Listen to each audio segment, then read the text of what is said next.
Hey everybody, Jared here, and today I'm going to show you how you can connect your Bluetooth headphones. These are my Bluetooth headphones. They're actually nice and big, but they can work with the smaller ones as well. How to connect your Bluetooth headphones to the viewing stations at the Freedman Center. Not only can one person connect, but we can connect two people at the same time.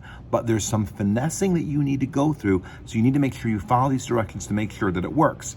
Bear with me, and it should work for your headphones, regardless of brand. Now on all three viewing stations, you're going to see this box right here. This is the Bluetooth transmitter. The Bluetooth transmitter is connected via USB over here for power, so make sure that's plugged in. And it's also be connected to the headphone splitter, and it's going to be put into the fourth one. We've turned the volume all the way up. So these two things should look the same on any of the stations. One of the most important things about this is that there's a power switch on the back.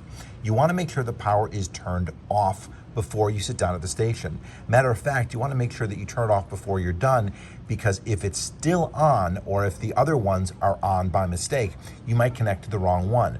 If somebody's using it, that won't be a problem, but if the other ones are on, you might accidentally connect to that one instead. So make sure it's turned off, and hopefully you'll turn yours off when it's done, and then other people have turned theirs off as well. Now you want to take your headphones, you want to put them in pairing mode. I don't know how to put your headphones in pairing mode because, well, they're your headphones. So that part's on you. You need to make sure your headphones are in pairing mode.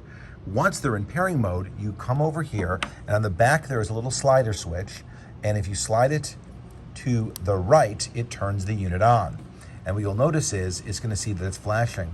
And that's Bluetooth 1 and Bluetooth 2.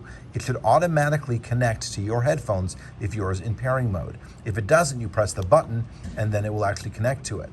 The next set of headphones, if you have somebody else, they turn theirs on to pairing mode and they press headphone number 2. And so both headphones should connect at the same time.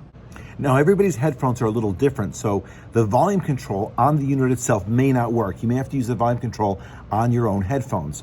Also, not all Bluetooth headphones are built the same. A lot of them are built for phones. Some of them are built specifically for TV viewing. Those built for TV viewing may have less lag than those built for phones. So if when you're watching the television, things seem a little out of sync, that's not our technology. That's just because your Bluetooth wasn't designed for TV watching.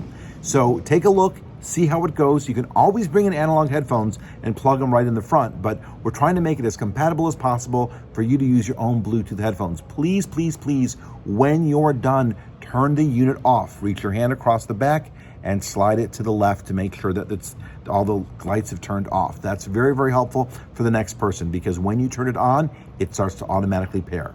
Anyway, let me know how it goes. You can always email us at freedmancenter@KSL.edu. My name is Jared. I'm here to help, and I hope this helped.